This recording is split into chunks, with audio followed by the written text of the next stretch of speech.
Is it better, Prabhu? Hare Krishna, Prabhuji. Is it better? Yeah, it's much better, Prabhu.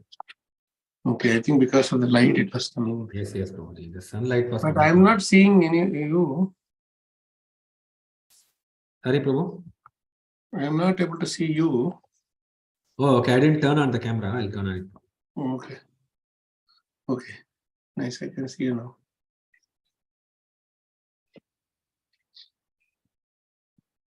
Are we okay, Prabhuji? Can we start, Prabhu? Yes, Prabhu. Just give me 1 second.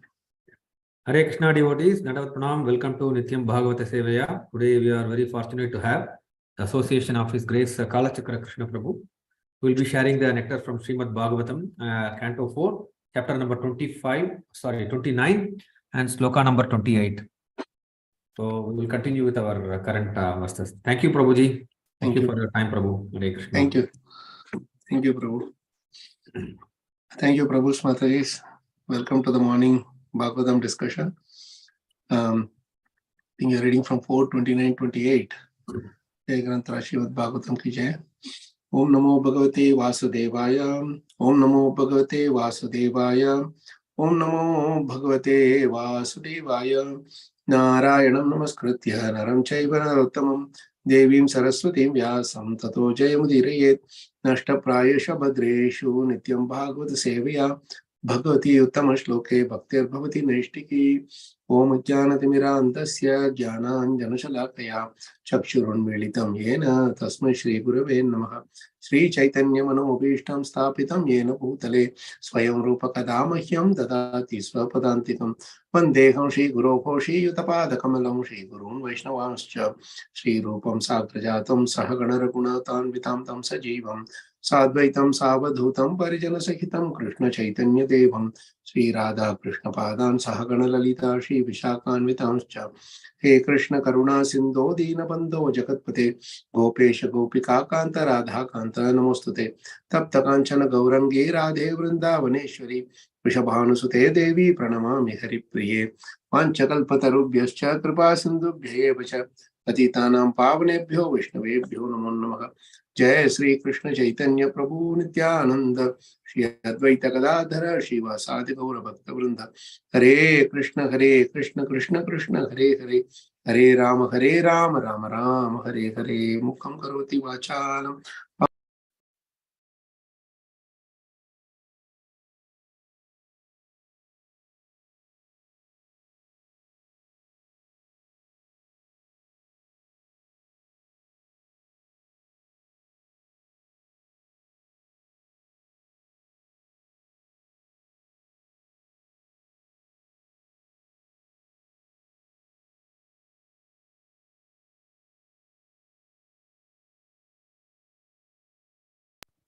Prabhu, was I on mute till now? Yes, Prabhu. In between, you are on mute, Prabhu.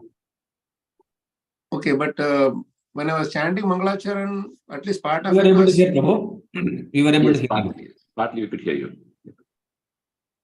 I think the last few seconds you were muted, Prabhu. Okay. Maybe it was, I think it asked me to unmute.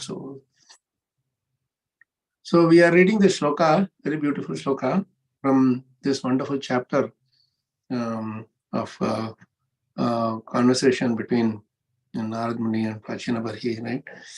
Shuklat prakasha bhuvishta lokana apnoti karhichit dukko darkan kriya yasam stamasho katan kvachit. Just this thing on do not disturb mode so people don't call me.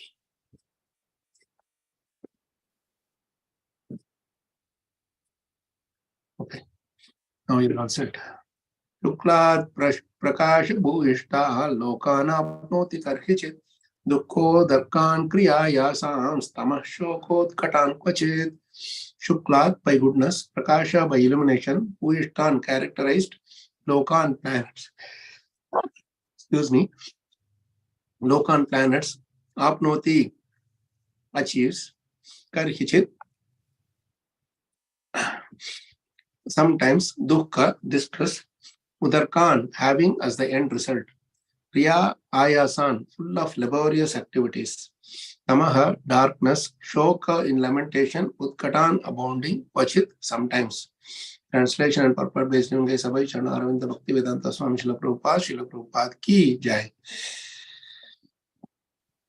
Those who are situated in the mode of goodness act piously according to Vedic injunctions. Thus, they are elevated to the higher planetary systems where the demigods live.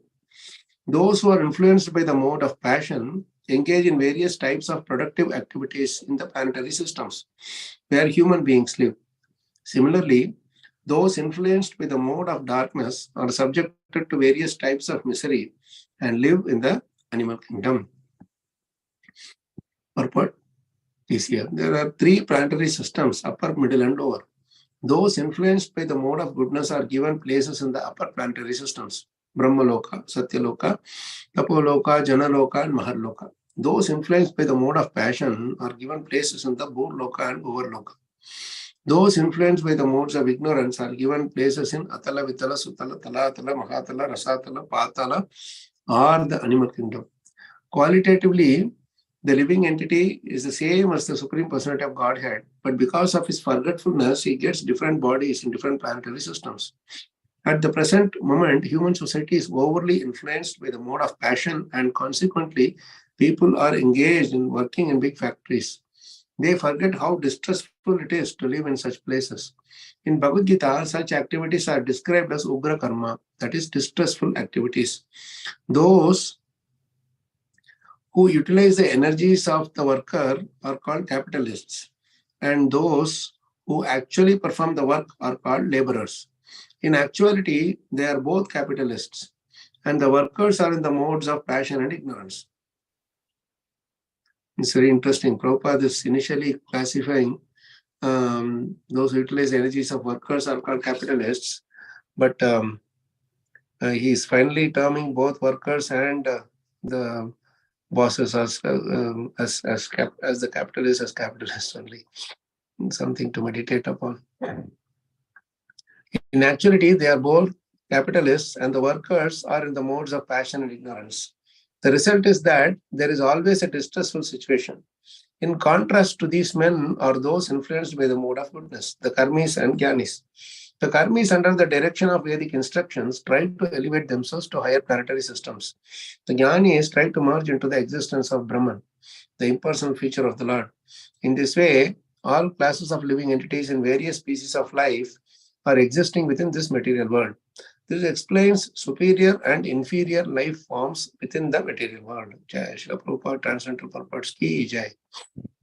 So, Prabhu's Matajis, if you have a look at this, the shloka, there's a very interesting similar shloka there in Bhagavad Gita also, right? Urdham gachanti sattvastha, madhye tishtanti rajasa, jaganya gunavrittistha, what is it? Jaganya gunavrittistha, adho gachanti tamasa. So it's a very beautiful verse. If you look into that verse, it is actually 14th chapter, 18th verse. Because this entire chapter is dedicated, the 14th chapter of Bhagavad Gita, is entire chapter is dedicated to this discussing about the various modes. So this verse, Narman is pretty much giving the in Bhagavatam, I mean, it's pretty much giving the like synopsis of what is the mode of goodness, passion, and ignorance. What happens to those who are in these three modes independent, respectively. And the same thing is spoken by Krsna also in Bhagavad Gita. He says, those situated in the mode of goodness gradually go upward to the higher planets. Those in the mode of passion live on the earthly planets. And those in the abominable mode of ignorance go down to the hellish worlds. Pretty much that's what Prabhupada says here in the purport also. And it's very interesting. Bhagavatam gives a little bit more insight into the activities or the state of existence of the three different types of people in these three different modes, right? That is one thing. But Bhagavatam also goes a little deeper here. And there is one more chapter in Bhagavatam which is spoken by Krishna to Uddhava. 11th canto, I think 26th chapter, three modes of nature and beyond. So there is a lot more deeper insight into how the people in these three modes will behave. So it's a very good indicator for us to identify where we are actually placed, and then take actions accordingly. No, not that one, the one before. Not the Ila Gita, just the one before, the three modes of nature and beyond, yes. So that is the first part, identifying where we are, and then do the required necessary corrective actions. And that is also given in Bhagavatam and Bhagavad Gita. You see, Bhagavad Gita also Krishna gives it's in a certain reason why we are coming into into these modes, under the influence of the modes, what way we'll be behaving when we are when we are contaminated by the modes, and how to get out of it. See how nice and systematically our Shastras give us, because this is the most important thing for us to do as a first step to do proper devotional service, to do devotional service get full effect of our devotional service. Otherwise, with contaminated devotional service, whatever we are doing, we will not get the required effective result. The result will be also disturbed, and we will not be really fully happy. We will not get the full effect of the devotional service that we do. The devotional service, Bhakti Devi offers us in return, as a reciprocation to our endeavors. We will not get the full impact of it, full effect of it. That is why Bhagavata and Bhagavad Gita, so many shlokas, in fact, entire chapters are dedicated for us to identify the three modes and act upon it accordingly, to rectify it. Especially they not get caught up in the lower modes. Now, this is very interesting. Let's go through this chapter number 25. There are a couple of translations which will be good to look into for our own benefit, So if you just read the translations alone, no need to worry about. I think there is one particular section where there's 2 to 5. The Lord is describing how the living entities attain a particular nature by associating with the individual material modes. The Sangha, we are actually associating with the material modes. Now, is this mode, when we are associating with the modes, means is this some particular object, like say, or some particular place or entity or whatever?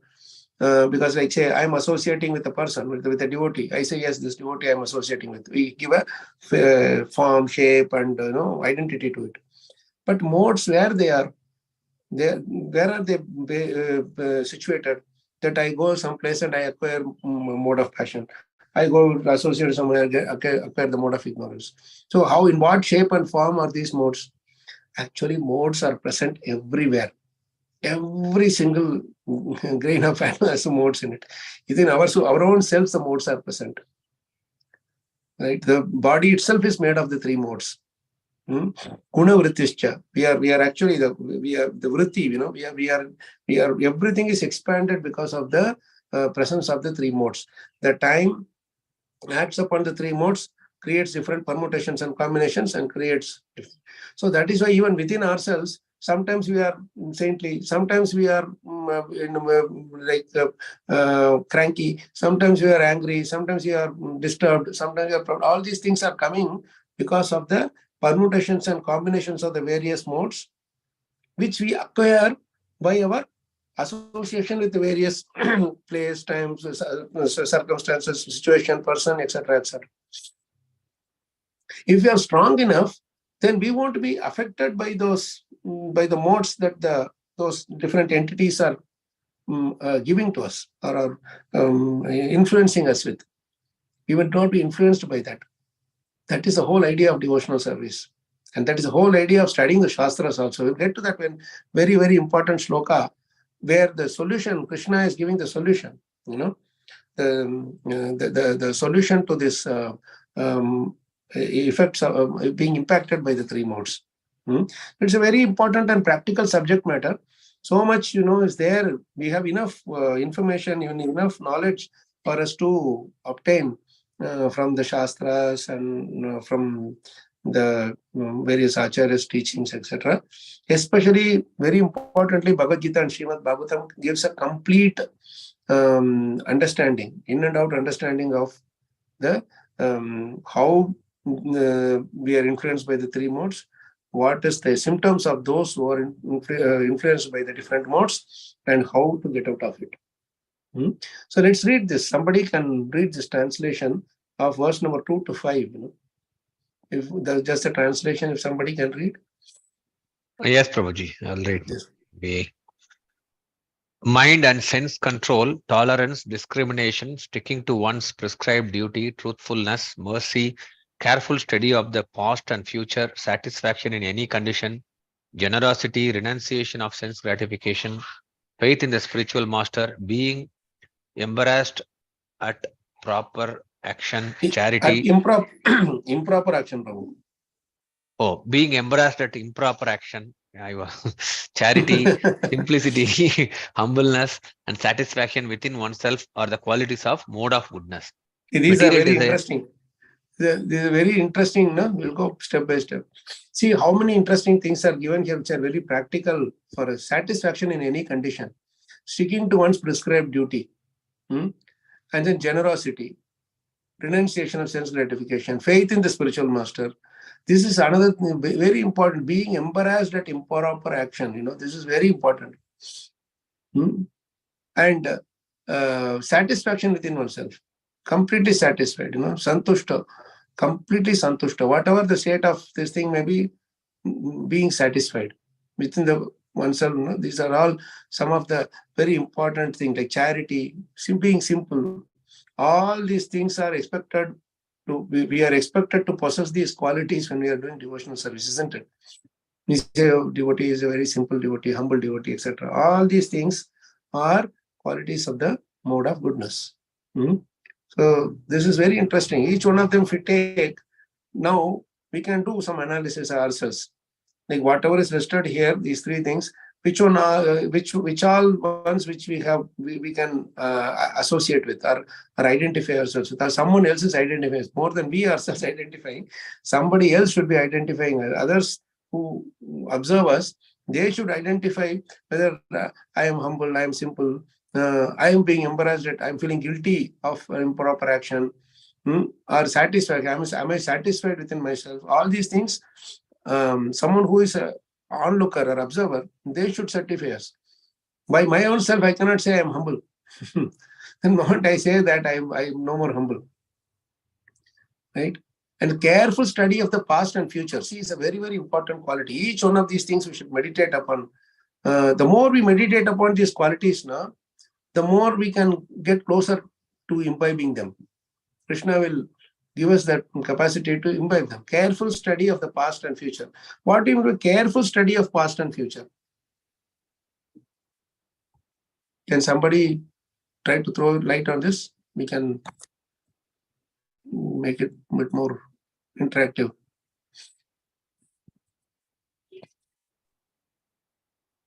Devotees' lines are unmuted. You can just unmute and pick up. Hare Krishna, Prabhu. Yes, Prabhu. Rukmini Krishna Das. Yes, Prabhu. Prabhu, about past means how did I perform my own devotional service so far, which I can probably get the feedback from my other colleagues, so that I know how did I do my service in my spiritual path. And future is about what I want to do something more. How can I improve my own devotional service? I set my own goals for my future. This is what I could think of it. Okay, suppose there is something bad incident has happened in the past. Okay. How do we, what is a careful study here? How do you carefully study it? Or something you're worried about in the future that it may And probably I happen? can consult seniors, who is in better than me or higher than me in the devotional service and experience. I can consult with them, saying that this is what happened to me in the past. So I'm not able to come out of it. Is there any suggestion you can give me? I can ask. And about the future worry, it could be anything, like daughter's marriage, or my outstanding loan so much is there, or job, I lost my job, or I may about to lose my job. That is, indications are there. These are could be my future worries. So these are reality. I have to face this. I don't have a choice. But how can I at least spiritually strengthen myself and then go ahead further to meet the challenges? This is what I could think of. Yes, Prabhu. So these are some of the things which naturally impact us in our day-to-day life, isn't it?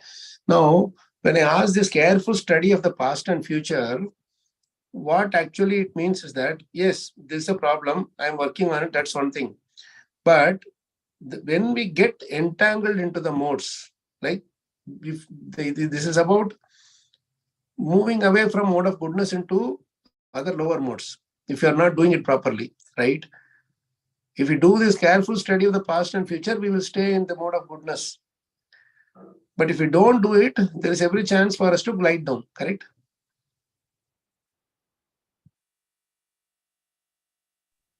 Yes, Prabhu. So, this careful study of past and future is nothing but seeing them in two ways. One is, it is actually Krishna who made, ultimately everything that had happened is Krishna's mercy. If I see the past and see that, brood over it, saying that, because of this so-and-so thing it happened, and because of this it happened, and I keep lamenting over it, nothing is going to work. There is no benefit in it, correct? And other thing is, if I blame someone else that because of this person it happened, because of this place it happened, etc., then also there is no use in it. I am gliding down into lower modes. So careful study means seeing Krishna's hand in everything, past and future as well. That is one way, the one important thing. The second important thing is, there is a beautiful shloka. Gate shoko na kartavya, bhavishyam na chintayed, vartamaneshu kaleshu, pravartante vichakshanaha. How much ever you may think over the past, it's not, we won't be able to correct it. Is whatever is done is done. So gate shoko na kartavya. Whatever is gone, this kind of people who are in the mode of goodness, they will not brood over it. They will not lament over it. Shoka, there won't be any lamentation. Whatever has happened is happened. That's it. And Bhavishyam na chintaye, they will not be worried about it. 10 years down the line, what will happen? How will I be? What if this happened? So, like, too much of concoction around that thing. That also they will not do. There's too much concoction, mental concoction. Krishna says, no, prajahati yada kaman sarvan partha manogatan. Sal manogatan. Whatever is we are talking about as the future, this thing, it's Krishna's, it may or may not happen according to Krishna's arrangement, right? So, future also, bhavishyam na chintayet. So, vartamaneshu kaleshu, be in the present. Be in the right now, you have this minute. What you have, what you can do to utilize it to the best of your capability, just do it. Pravartante vichakshanaha. Vichakshana means those who are far-sighted people, those who can see far distance, far sight. They have a long-term vision, Dirghadarshi. Such people will follow simple these 3 steps.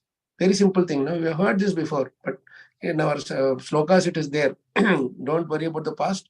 Don't fear about the future. Just be in the present and do the maximum utilization of what you can do now. Just do it. That's it. This is from one of our Subhashitam slokas, I think. I will tell you the reference, Sankarshan Prabhu. But this is a very practical Bhagavatam message, you see.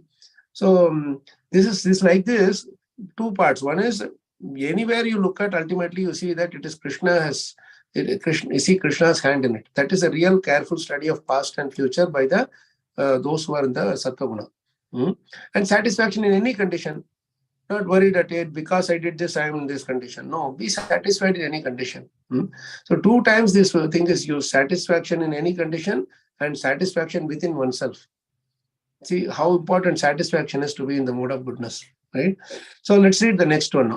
We are just rushing through, but this whole day we can spend to just these 2, 3 slokas, to identify. Because here Krishna is giving the thing more in a relatable way. If I simply say I am in the mode of goodness, Prabhu, I am in Sattva Guna, we will not understand it. But if you go into the individual qualities, then we will appreciate, oh, this is a quality in the mode of passion. This is a quality in the mode of ignorance. So let's read the next part about the mode of passion.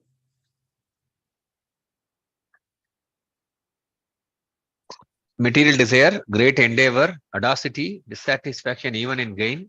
Audacity, audacity means audacious, like thinking. It's actually bordering around arrogance, but it's not. So it's like just before that. Yes, Prabhuji. False pride. No, before the dissatisfaction even in gain. Very interesting quality, no?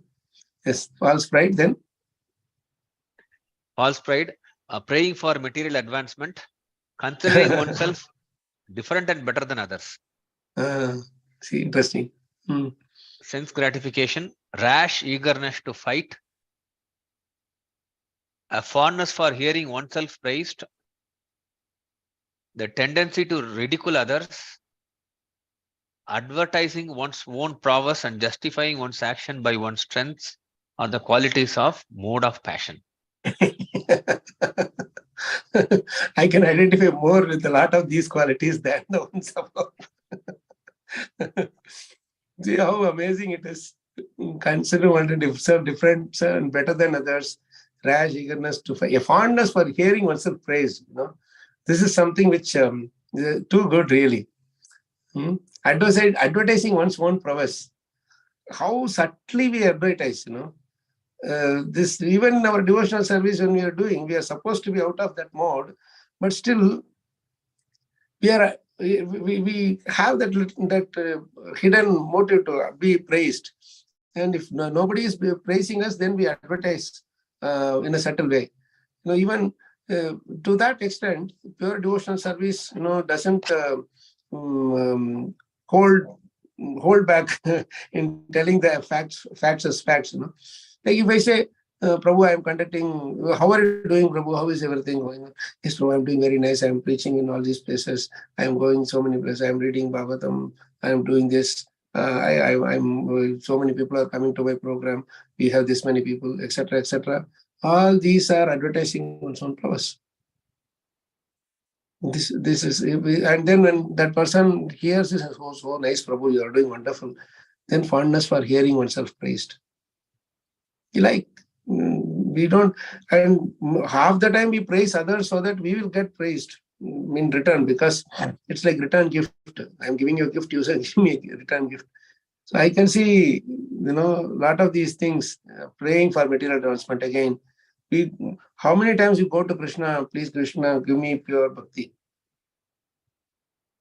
If we can introspect ourselves, it's something which is not there actually. Many times we go for Krishna, this has to be there, that is, my health should be all right, my family should be all right, my job should be secure, etc., etc., etc. So many things we go and ask Krishna. And then considering ourselves better than others, that is again another important thing. Then another important quality is dissatisfaction even in gain. So mode of passion will never allow us to be satisfied at all.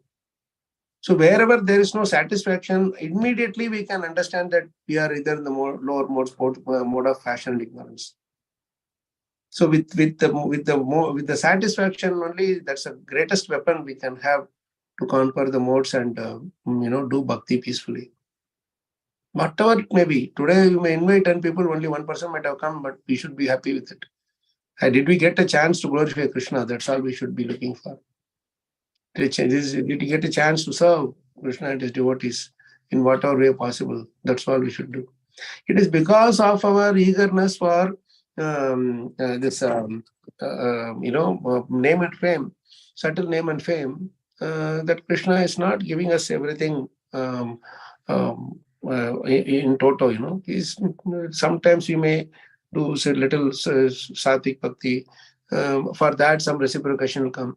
But instead of doing more and more sattvic bhakti without expectation for returns, we keep enjoying the returns. That is where we get attracted to the fruitive activities. So, yes, this is really a good one, but even more sweeter ones are coming now. So let's read what is there in the mode of ignorance. How people in the mode of ignorance behave.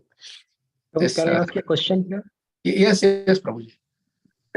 So this advertising one's own prowess and fondness for hearing oneself praised, which you just mentioned. So here, if you look at it, suppose we are asking, what are your services? How are you performing as a feedback and all?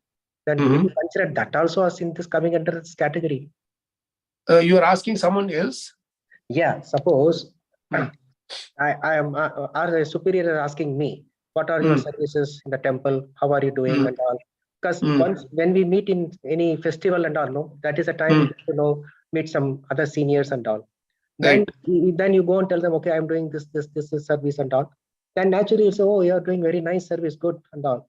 Then you mean to say that is coming again under mode of passion. No, Prabhu. There you are just giving us an information. There's a difference between informing and advertising. Somebody is asking us, and we say that, yes, Prabhu, I'm doing these things. And if you have any suggestions, please give me. Right. When we are informing somebody or when you're just sharing this thing, when we are asked about, not on our own, we are just telling. When we are asked about, we tell. Or if you have a certain protocol, like suppose you are given a service in the temple, Prabhu, and the authority is asking you that every Tuesday you please come and report the progress. Right. There you are being asked to do, so you're doing that as a service. Going and informing on your own is a service, which is you are being asked to do. Advertising is something when I could do it on my own. That see, I've done this, all these things we go and tell people. It's about the mood in which we are doing it, Prabhu. That is where the advertising part comes. It's called exhibitionism. I want to show that I've done something great. Instead, looking for, if you tell something whatever we are doing to somebody, with a mood to help them, with a mood to serve others, their advertising doesn't come. It's advertising one's own prowess, isn't it? Yeah. Suppose somebody is a very good web developer or something, Prabhu. Like he's a good programmer, right? And in the temple, they are asking, Prabhu, we have to develop a website. Is there anyone who has this his skills? Then he says, Prabhuji, I can try to serve. I have some little experience, I can serve. That is not advertising. Instead, if I just go around and say, I've done this, this is all that we have done in the last 1 year, then I'm doing it with an internal intention of expectation for appreciation, praise. Right. Thank you, Prabhu. So that's the difference, Prabhu. Hope it helps. Yes, thanks. Actually, Prabhu, when we are doing these things now, if you really look into our hearts, Krishna will reveal automatically from within. We will not get the actual joy. When we are advertising about something, even when that person appreciates us, we will not actually get the real joy. Instead, a person who is genuinely doing the seva, a particular seva, he will feel happy when a person or he is utilizing it and gets benefited by it. Even if he doesn't thank you, thank us, we will still be happy that somebody is getting benefited by whatever our hard work is. Right? You will build a temple, but you may not stay there. You will have done so much hard work to complete it. But after that, you may move around, whatever. And others who come, they say, oh, such a beautiful temple. What a hard work this this so-and-so devotee has done. Somebody may say, somebody may not even know. They will not know our past history of whatever we did. So they may not appreciate it. But a genuine person who does the service only for the Krishna's pleasure, he will not be waiting to hear reciprocation or appreciation from everybody. He will just keep on moving with his seva. That's the point there, Prabhu. Okay. Thank you, Prabhu. So we can gauge ourselves accordingly, and we will see that our own happiness increases, our own taste for devotional service increases, our own taste for chanting and Bhagavatam and Bhagavad Gita increases when we keep on doing the seva without expecting any reciprocation. But if I'm waiting for something, I will always be cribbing and complaining. I will always say something is wrong here, something is wrong there. So where is that? That quality was also there, no? The tendency to ridicule others. That is again, we are dissatisfied and we keep criticizing us. This should have been done all right. That should have been, always looking for some fault or other. They will never be satisfied at all. That's because they are not getting enough appreciation. So they are expressing their that disappointment in the form of ridiculing others or criticizing others. You see. So this is how the secret of this lot of things in the mode of passion. So can we go to the next one? Thank you for that good question, Kuni Prabhu. Go to the next one. Intolerant anger, stinginess, speaking without scriptural authority, violent hatred, living as a parasite, hypocrisy, chronic fatigue, quarrel, lamentation, delusion, unhappiness, depression, sleeping too much, false expectations, fear and laziness constitute the major qualities of the mode of ignorance. Now please hear about the combination. No, this is only pure the mode of these things, good passion and ignorance. But there is also unlimited number of combinations. Now, what the next sloka is very interesting. The combination, what is that combination? Please read the next sloka also, Prabhu. There is somebody else wants to read, Prabhuji? Yeah, anybody.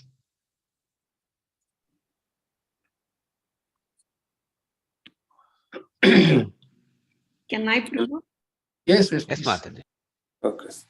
That is text 6, Prabhu. Yes. Text 6. My dear Uddhava, the combination of all three modes is present in the mentality of I and mine. The ordinary transactions of this world, which are carried out through the agency of the mind, the objects of perception, the senses, and the vital airs of the physical body are also based on the combination of the modes. See, this is a very, very important thing. Ultimately, at the end of the day, this conception of I and mine is the aham mamati, no? This is nothing but combination of the three modes in different percentages and combinations, permutations and combinations. So when mixed, according to the mixture percentage of the three modes, we will have the mentality of I and mine in different proportions. If there's too much of passion and ignorance, it will be more. If it is less, little bit, then it will be less. We will start feeling the oh yes, I am feeling this aham mama concept I have. So that consciousness will be there if there is more percentage of sattva-guna in it. So that is how this whole entire modes are are they working up. And the rest of the chapter is a very good chapter to read. For each and every small thing that we do, what is in mode of passion, what is in mode of ignorance, goodness, etc. Just like Krishna says in Bhagavad Gita to Arjuna, he says similarly to Uddhava in this Uddhava Gita. So just wanted to share this thing with you all. Now, coming to this very interesting thing in the purport, we were talking about this capitalists. Prabhupada is putting a very interesting thing here. So this this is in this capitalist thing. No, these lines are very interesting. Those who utilize the energies of the worker are called capitalists, and those who actually perform the work are called laborers. In actuality, they are both capitalists, and the workers are in the modes of passion and ignorance. The result is that there is always a distressful situation. See, this is such a interesting and such a factual thing that what happens to those who are doing Ugra Karma. But now the question is, what is a capitalist? Those who utilizes the energies of the worker are called capitalists. What does that actually mean?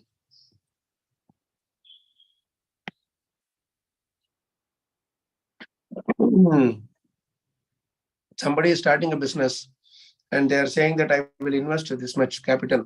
They call it capital. And then they will give said, okay, I'm giving you job. You come and do this work. I will give you so much salary. And then I will get the percentage of that business. I will give you as your salary, whatever, some portion of it. Isn't it? That is what we normally do.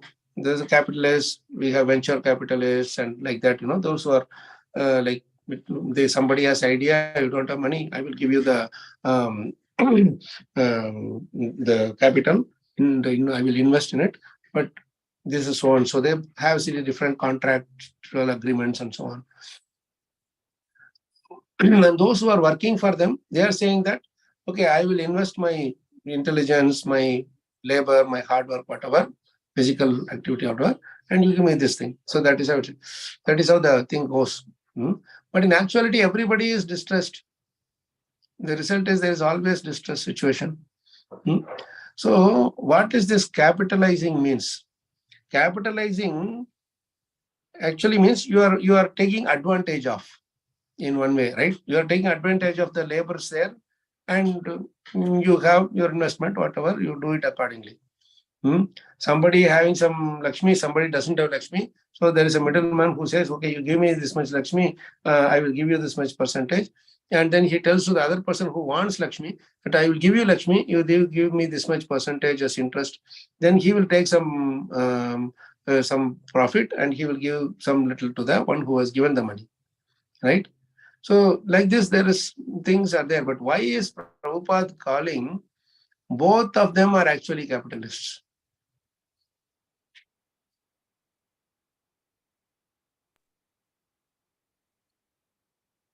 The workers also are taking advantage of the person who is investing money, and it's not that they are coming and doing a free service. He's just taking, he's also exploiting or extracting something from them. Like yes, the exploitation. That's the word, Prabhu, exploitation. Exploitation. We exploit means we want more than what we need. There's a difference between wanting more than what we deserve and wanting more than what we need. Wanting more than what we deserve, I may deserve more, but is it needed for me? That is the point. For my work, I may deserve, say, 5 lakhs per month, but I am given only, say, 1 lakh per month, say. If the person is getting only that much, and he says that this is more than enough for me. If he says that way, then he's in sattvic mode. Somebody may say that, oh, this person doesn't know how to survive. But if he says that, no, that is more than enough for me to survive, I don't need more. What will I do with all this money? So that is, he is happy with what he is in need of, just getting what he needs, and he's being happy with it. But most of the time we are unhappy because we are not happy with what we got as what we need. The needed thing we got, we always get what we need. Otherwise, we'll all be hand to mouth by now, right? What we need, Krishna is giving. But what we deserve, like I have given so much energy, this thing, that deserving is a very comparative term, Prabhu's Mataji's. Right? If for my work, if in India they are paying, say, so X amount, right? If I say that, okay, I've done this work, I'm getting, but when I compare it to someone, the same work or even less work, someone doing the work in, say, UK, US, or other foreign countries, he gets 5-10 times more. He's able to earn more from the work point of view. So if you compare there, you will always think that, oh, I'm not getting what I deserve. But you are getting what you need. So sattvic mode means doing work and being happy with what you need. But what happens is, this is for both sides. Even the one who is giving you the thing, he will keep lesser percentage for himself and give more benefit to the workers if he is in the sattvic mode. But in reality, it is not happening that way. That is a problem, right? They also want to exploit the workers. Workers also want to exploit the owners or whatever, right? That is why both of them are dissatisfied always. There is always a distressful situation. Why? The workers are not satisfied with the owner is not satisfied with the worker. Why? Because we are not looking into what we need. We only look into what we deserve, and we think we put a criteria, this is what I deserve. Or someone else will say you deserve this thing. Okay, then we will identify or I will accept that as the main thing. You are working for 30 years, you should be getting this much. But that person may not be needing that. He just wants to work. We may say that, oh, if I get more Lakshmi, I can pay, I can serve that. I mean, I can give to the temple, I can use it in Krishna's service, etc., etc. We can say. But frankly speaking, how many of us who are getting more Lakshmi, if we can introspect ourselves, how many of us will be given more Lakshmi? How much of that percentage will give to Krishna happily? So this is actually a hidden excuse that we are giving to nurture our modes of passion and ignorance, which is sustained by this quality of always thinking that I deserve more, I deserve more, I deserve more. So that is why capitalizing means grabbing or exploiting others. That is why when we exploit others, whether it is the owner or the worker, doesn't matter. Either way it is. The owner also trying to exploit the workers, worker also trying to exploit the owners. Because of which there is always a distressful situation. So capitalist may have an external meaning like, okay, he is investing his wealth as the capital, and he's capitalizing on the workforce or the need of the place or whatever. But the real capitalization, the Prabhupada is here talking about this capitalist is those who are exploiting.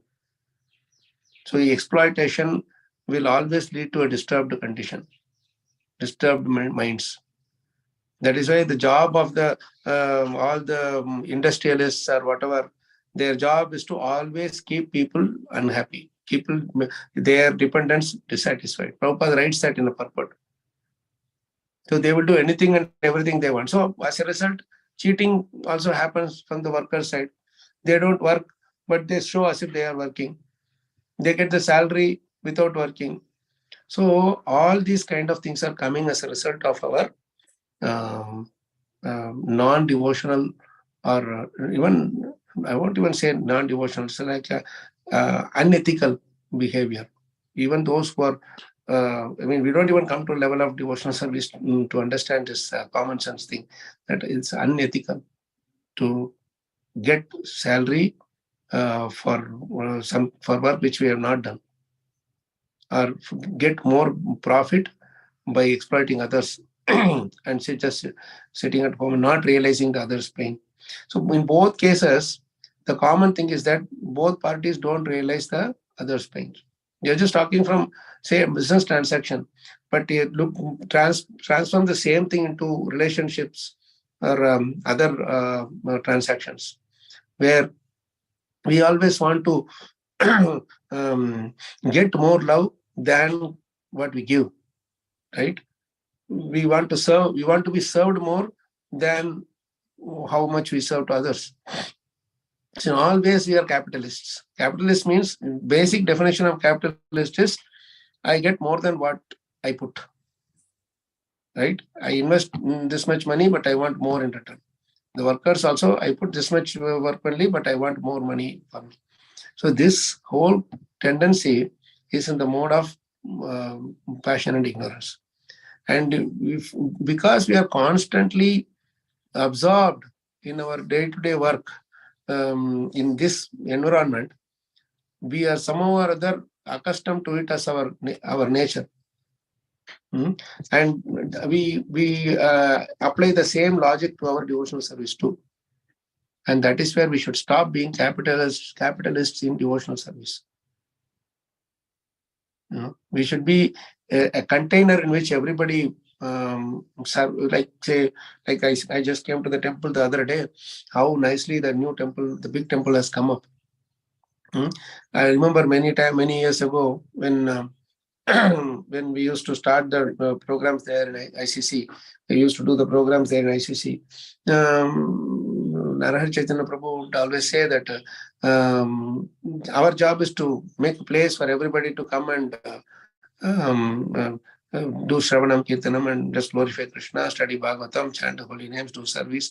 So all this energy is being put in for everybody, every one around, to come and take advantage of that place and take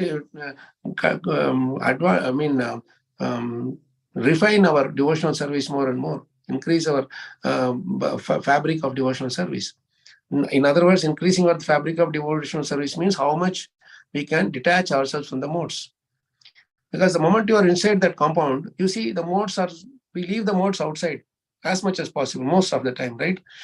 We leave the modes outside. As soon as we come inside the temple, we see people laughing, smiling. We are busy with serving each other. We are not asking, hey, why didn't you do service to me?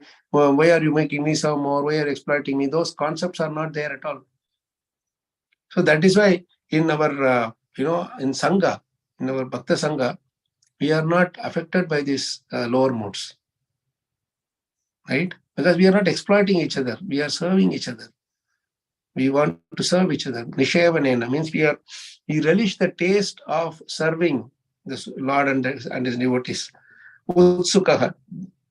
Nishavanena utsukaha means utsuka means highest level of bliss. By relishing the taste of serving others, we attain the highest level of bliss. And that is the beauty. We're relishing the taste of serving Krishna's lotus feet. And we are completely out of the modes. For that, we need to understand all these things in an introspective way, meditate on it, think over it. Vicharanaparo, Shrunvan, Supatan, Vicharanaparo. Bhagavatam and Bhagavad Gita, that's why are the greatest subject matter, which can make us realize that hey, these are the flaws and these are the drawbacks that we have. We should come out of it by this process. Now, having talked about just now, capitalist is one particular thing only we took, but there's much more in this particular shloka. But now we talked about the how the modes, how people in different modes behave, right? And what are the impacts of the lower modes? And now we should come to how to get rid of these modes, right? In Bhagavad Gita, Krishna says in a very, very short, which is a very brief solution, but that is expanded in a little bit more, in more deeply in Bhagavatam. So let's first see how Krishna gives the problem and the solution in two places in Bhagavad Gita. First is the 7.13 shloka. This is where the problem Krishna says. Daivihi esha gunamayi mama maya duratyaya mam eva ye prapadyante maya metam tarantite. Isn't it? So this sloka we all know. So this is the problem. What is the problem? Deluded by the three modes. Goodness, passion, and ignorance. No problem. Yes, this is the one. Yes. 1 minute, no problem. 7:13, na? 13 thoughts. Deluded by three modes. That's the one. No, sorry. Yes, I told the wrong words. Tribir gunamayer bhave yebihi sarvam idam jagat mohitam nabi janati mamebhyah paramavyayam. This is the problem. Deluded by the three modes, the whole world does not know me, who am above the modes and inexhaustible. Right? This is the verse. See, Tribir gunamayer bhavaihi. Completely, their state of being itself is in those three modes. Back and forth, they are running around in this only. Yebihi sarvam idam jagat. This whole world is deluded and they don't know me. Okay. Now, this is what Krishna is telling. This is the problem. Now, solution is in 14.26. We all know the sloka. Mam chayo avyabhicharena bhakti yogena sevate sagunan samati tyaitan brahma bhuyaya kalpate. It's 14th chapter, 26th verse. It is also again the modes of thing where we see 26th verse. If you read the translation, one who engages in full devotional service, unfailing in all circumstances, at once transcends the modes of material nature and thus comes from the level of Brahman, Brahma Bhuyaya Kalpate. Sa Gunan Samati Tyaitan. So that sloka 7.13, Krishna says the problem. And you just double the numbers, you get the solution. 14.26. 7 2s are 14 and 13 2s are 26. So problem is in 7.13, solution is in 14.26. This is such a nice connection. So the only way to come out of this delusion of these three modes is what? One who engages in full devotional service. Mamshu avyabhicharena bhakti, unfailing in all circumstances. Somehow or other we have to get out. Even if you fall, we have to get up and run. That's the whole thing. At once transcends. Sagunan samati tyaitan. Brahma bhuyaya kalpate. See what a simple solution that Krishna has. This is how we should connect the problem and the solution. Within Bhagavad Gita, my spiritual master gave this interesting connection. So I'm just sharing with you. But how much deeper that study is that you feel that, oh, there is a connection. Then easy to remember also. Double the number and you get the answer. Remember the slokas. Now, let's come to the how to get rid of the same thing, how to get out of the modes. Little bit more expansion of that 14.26. No, you see that in Bhagavatam 2:3:12. This is the most beautiful sloka where Sagunan Samatiti and Brahma Bhuyaya Kalpate we are saying, correct? What is the symptom of that person who is come out of that deluding potency? Now I can say that I am doing Avyabhichari Bhakti and I am fine, I am doing all right. But then the effect shows what we did. And how the effect is, we can see from this beautiful sloka. Jnanam yada prati nivritta gunormi chakram atma prasada utayatra guneshva sangaha kaivalya sammata pathastwata bhakti yogaha konirvito harikatasu pratimna kuryat. Very beautiful sloka. You see this transcendental knowledge in relation with the Supreme Lord Hari is knowledge resulting in the complete suspension of the waves and whirlpools of the material modes. Beautiful line. Such knowledge is self-satisfying due to its being free from material attachment, and being transcendental, it is approved by authorities. Who could fail to be attracted? Ko nirvrito harikatasu pratimna kuryat. So this is a very interesting verse. And if you dissect it a bit, you will understand that such a beautiful connection is there. See, this knowledge of Bhagavad Gita, Bhagavatam, Prabhu's Mataji is transcendental knowledge, right? Jnanam. It's a transcendental knowledge. Yad aprati nivritta. Aprati nivritta means completely withdrawn. What is completely withdrawn?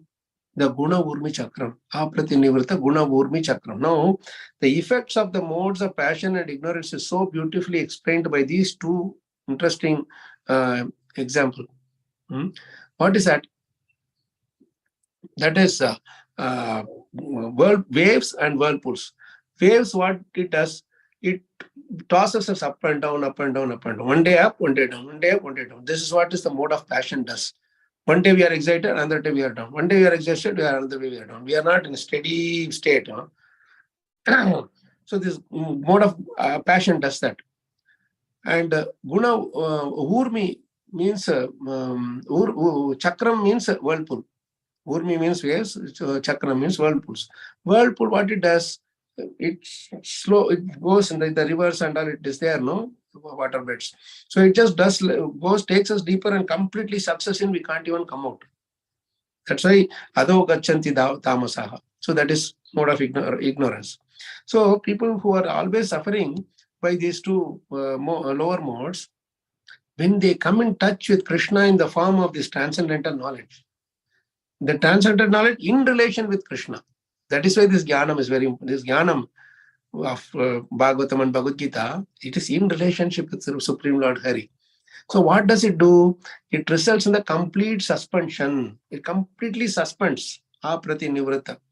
Completely takes us away from those effects of those two modes. We will feel very sleepy in the morning.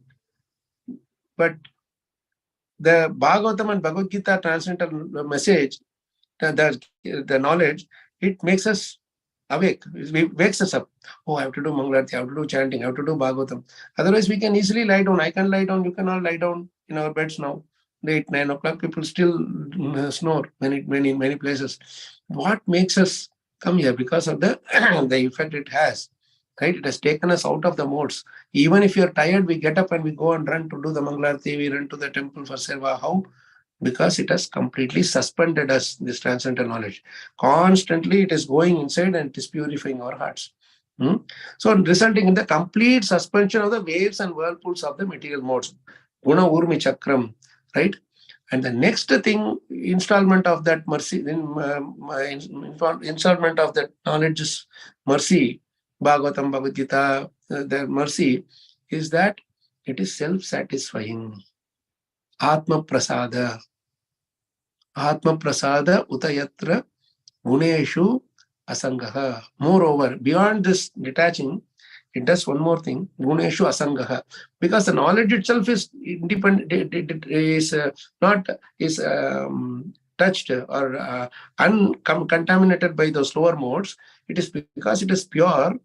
Our touch with that purity will make us also detached. Guneshu asangaha. It detaches us from the gunas, lower gunas. And it gives us the most important thing is Atma Prasada, the satisfaction which we talked about in the beginning for the mode of goodness. 2 times the word satisfaction is used. So we are completely satisfied in our existence at the lotus feet of the Supreme Lord, Guru and Krishna. Because of it being free from attachment, Kaivalya Sammata Pataha. This path is this Bhakti Marga and the Bhagavatam is approved by the authorities. So who could then fail to be attracted? Konarvruto Harikata Suratim Nakurya. Who will not get attracted? As Parishad Maharaj says, only those who are Atmaha, those who are Nivritta Tarshe Rupagiyamanat Bhavav Shadachrotra Mano Biramat Kautama Shloka Gunanuvadat Uman Virajyet Vina Pashupnath. Only those who are killing themselves or those who are meat eaters or are harming others, they are the ones who will not be attracted to this. Everybody else will be attracted to it because it is so amazing. It is this knowledge. When we just start our day with this knowledge, the whole day is filled with Sattva. We'll just think over and see what's a waste of time. Why should I waste time with this nonsense person or this thing? Let me just get back to my business of doing prescribed duty. All right, being satisfied in everything and not hankering for, not exploiting others, being compassionate, everything, all the qualities that are supposed to be there for those who are in the mode of goodness, I will imbibe. So this is the short and message of this thing. So these two shlokas, especially this purport is so amazing for 2, 3, 12. I really request devotees to go through this purport in your free time today if you have some time. So these shlokas, which there are many such shlokas there in Bhagavatam. This modes of material nature is one topic for which all the devotees in the Bhagavatam and Bhagavad Gita, our Shastras are given maximum importance or maximum time, maximum space. Because any time we freak out in devotional service or outside, immediately the only reason I can say is we are affected by the lower modes. That's all. We are taking association of the lower modes. So the only way somehow or other drag ourselves out, Prabhu's Mataji's, from that and establish ourselves. Studying Srimad Bhagavatam itself, what is that shloka? Tada rajas tamo bhava kama lobha. Those 5 shlokas are so beautiful. How simply starting with Srinvatam Sapata Krishna, Punya Shravana Kirtanaha, Hridyantasto Hyabasdrani, Vidunoti Suhrit Satam, Nashta Praya Shabadreshu, Nityam Bhagavata Sevaya. It's continuous Srinvatam Sapata Krishna. Punya Shravana. We always fill our ears with Punya Shravana, not Papa Shravana. The moment you go out of this Punya Shravana, Papa Shravana starts, right? So a little bit of that daily by giving that dosage of Punya Shravana is very good. Hridyantasto Abhadrani, all Abhadras are gone. Vidunoti Suhrit Satam, right? Vidunoti completely purified. Then what happens? Nashta Prayesh Abhadreshu, Nityam Bhagavata Sevaya, Bhagavati Uttama Shloke, Bhaktir Bhavati Naishtiki. Then the our irrevocable devotional services is established in our heart. And as soon as irrevocable devotional service is established, what happens? Tada rajas tamo lobaha, tamo bhavaha, kama lobhadayaschaye. The effects of the modes of passion and ignorance, such as lust and greed and hankering and so on, they are all completely vanished. Cheta yete ranavidam stitam satve prasidati. We are situated in the pure mode of goodness. That is what we have been talking about. Now, after that, what happens once you get situated in the mode of pure goodness? What is the next step? Yevam prasanna manaso Bhagavad Bhakti Yogataha Bhagavad Tattva Vijnanam. This is the Tattva Vijnan that which I have been talking about. Bhagavatam, Bhagavad Gita, our Tattva Vijnan. So with a cheerful heart, pleasing heart, because we are now out of the lower modes, we are completely joyful at heart. Yevam prasanna manaso Bhagavad Bhakti Yogataha. He is completely engaged in devotion. That's why Krishna says devotional service should be joyfully performed. So Sukham Kartum Avyayam. This is the state of that.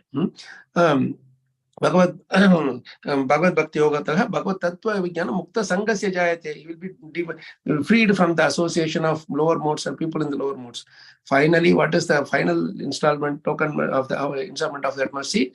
Vidyate Hridaya Grantes, Chidyante Sarva Samshayaha, Kshiyante Chasya Karmani, Drishtayevatmanishware. First is all knots in the heart are pierced by this process. Next is Chidyante Sarva Samshayaha. All the doubts in our hearts, they are also cut off. Kshiyante Chasya Karmani. Our chain of karmic reactions and actions get stopped because we are no more reacting to it. We are no more bothered by it. Drishtayevatmani Ishware. Then what he sees? He sees the Supreme Lord everywhere. And that is the ultimate goal of our devotional service, ultimate goal of our Bhagavatam, Bhagavad Gita, and chanting the holy names also. Thank you, Prabhu's Mataji. Sorry, I took a little bit few minutes. I don't know if there is time for questions. If not, we can end here. Krsna Prabhu, thank you very much for the class. We actually started with the 3 modes of nature and referred to Srimad Bhagavatam and then back to Bhagavad Gita explaining what are all the 3 modes of nature and what is the typical behavior of somebody who is in the modes of goodness, passion, and ignorance. So you also very beautifully explained how Krishna presents a problem and also offers a solution. 7.13 and 14.26. Double the number, you get the answer. Krishna gives a cryptic answer in Bhagavad Gita, whereas if you jump to Bhagavatam, we have elaborated explanation, either by the devotees or by Krishna. So our beautiful purport. So wonderful class, Prabhuji. Thank you very much. Maybe in the interest of time. Thank you for the opportunity, Prabhu. Really, if not, I would not be sitting and meditating on this sloka. Thank you for that. We can take one question from you. Yes, bro. Maybe whoever comes first, we can take one question. Devotees. Or comments or reflections. Some chat messages are there. I don't know. I'm not able to see the chat messages. I think. It is here.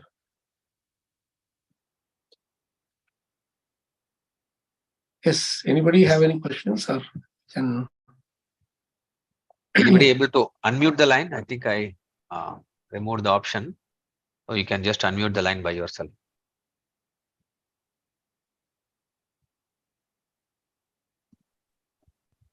Yes, Prabhu. Okay. Please Hare go Krishna, ahead. Prabhu. Thank you so much.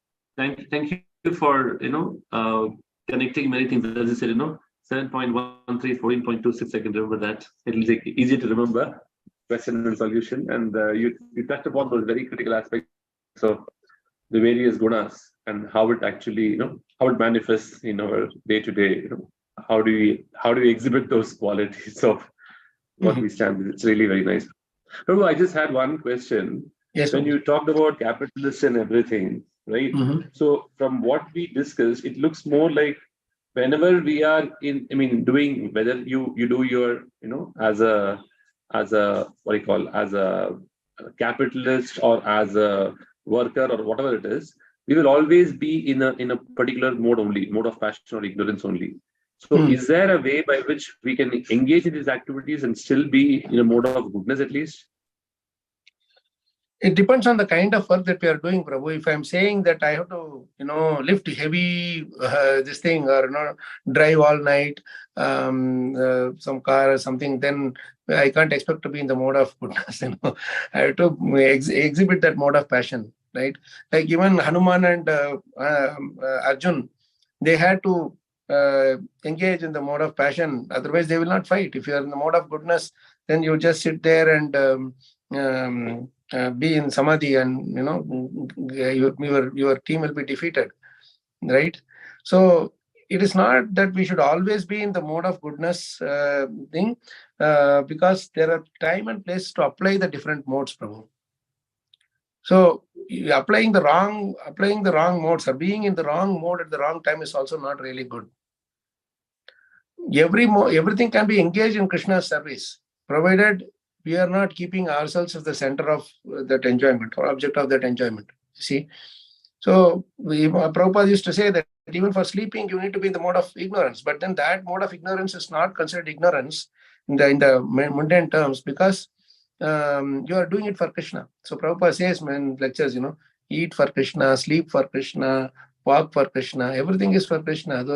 So anything that is in connection with Krishna is not under the modes. So even though it may be it may look like, I'm in ignorance, I'm in passion or whatever, it is not. For example, if you are in the office and your subordinate is not working properly, you can't say that, I will be in the mode of goodness, I will not scold him, I will not correct him, let him do whatever he wants. Means we are not a good leader, right? We need to correct people. For that, you need to be in a certain mode, thing. But then the consciousness that I am doing all these things for Krishna's sake, not for my own personal this thing. That's why in the mode of goodness, if you see, there is one important thing in that 11th canto chapter verse, is that doing immaculately the prescribed duties. That was one of the qualities there, if you remember.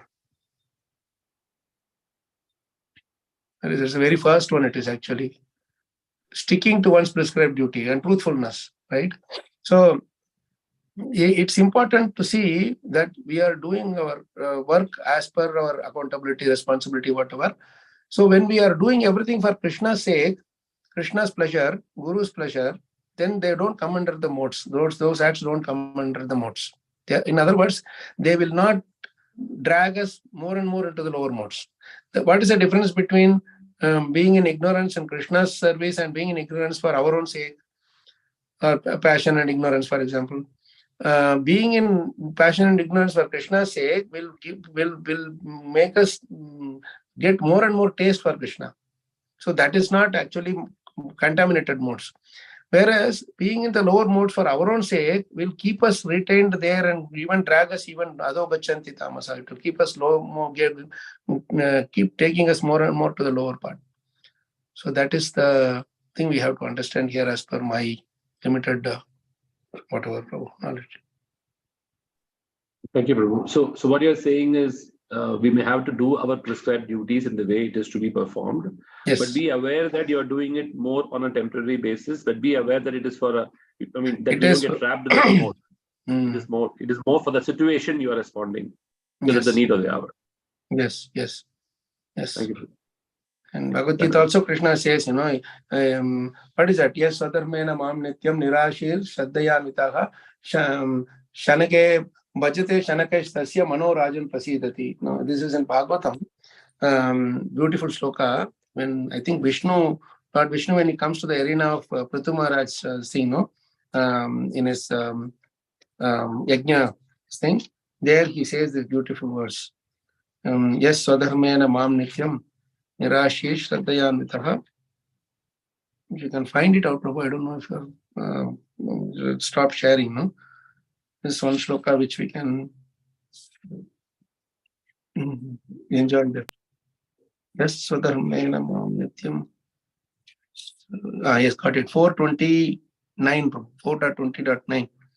Yes, Swadharmena Mam Nityam Nirashihi Shraddhayanvitaha Bhajate Shanakastasya Mano Rajan Prasidati. See here. My dear king, when one is situated in his occupational duty, this is the answer for your question, Revelation Prabhu.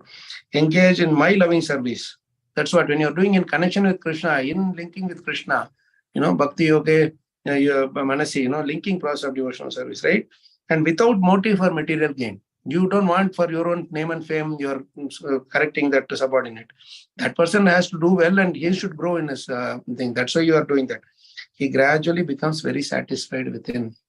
Mano Rajan Prasidati. So satisfaction is the satisfaction at heart. Atma Prasad, complete satisfaction. That is the symptom, indication that we are doing activities untouched by the modes, Prabhu. Again and again, that same thing comes. In 2, 3, 12 also it is Atma Prasada. Here also it is Mano Rajan Prasidati. And in the 11, 25, 2 to 5, that slokas was satisfaction in any condition, being satisfied within oneself. These are the qualities of one who is in Sattva-guna, right? So that satisfaction is the ultimate criteria. Thank you, Prabhu. Thank you so much. Thank you, Prabhu. Very beautiful question, Prabhu. His questions engage, help us. I don't know. This verse is lying down deep somewhere in my heart, whatever. And when you ask this question, suddenly that word came. I was trying to remember a Bhagavad Gita verse, Shreya and Swadharma Virunaha Paradharmas Vanishtita, that shloka. But then I remembered this, and this is a very beautiful shloka. We can just meditate on it all life. We are endowed, Shraddhaya Anvitaha. Beautiful verse, This with the word, but if you go to the second line, Nirashihi, without personal motive. Shraddhaya Anvitaha. Anvitaha means endowed, bestowed, endowed. Shraddhaya, with faith and devotion, he is doing this service. So then whatever he does, it's an offering of worship to the Lord. It can be our material job, it can be our whatever seva, but it is all offered to the Lord in with full love. Thank you, Prabhu. Thank you, Prabhu. Thank you so much, Prabhu. Our scriptures solution to every, has a very specific solution for every question. So that's really amazing. Yes, Prabhu. Yes. It's very reassuring that, whatever questions come, we have very specific answer. And thank you for immediately, spotting that shloka. I'll certainly read through it. I don't know. Your question spotted that shloka. Krishna is that's the thing, Prabhu. Krishna inspires you to ask question, and Krishna inspires us to speak the answer. I mean, there are so many ways we can answer, but why this shloka should come? So the Swadharma is so much highlighted in this shloka, doing our Swadharma properly. So nice, Prabhu. Thank you for that. I think we should stop here, isn't it? Thank you, Prabhuji. Yeah, Prabhuji. You want to go ahead, but in the interest of time, I think it's Monday morning. Yeah, being conscious of the time is also to be in the mode of goodness. So let's be conscious of time and get back to our work with this mood that yes, sadarmena mam nityam nirashi hi shraddhayanvitaha bhajate shanakais tasya manorajan prasidati. And Krishna willing, we'll meet again sometime soon. Hare Krishna. Jai Hare Krishna, Granthara Prabhuji. Srimad Bhagavatam ki jai, Srila Jai Srila Prabhupada ki jai, Srila Prabhupada ki Gurudev ki jai. jai, Anantapati Vaishnavanda ki jai, Nitai Gaur Premanande, Hari Hari. Hari Hari. Vancha Pancha kalpatarubhyasya kripa Patitanam sindhobhyeva Gaur Patanam pavanebhyo Vaishnavebhyo namo namaha. Hare Krishna Jagat Prabhu. Guru Srila Prabhupada ki jai. Jai Thank Srila you, Prabhupada. Prabhuji. Thank you so much, Sankarshan Prabhu, for the Thank you. opportunity. Thank you, Thanks devotees, for everyone your time. Hare Krishna. Hare Krishna, Pranam. I will end the Zoom session, devotees. Hare Krishna. Sure.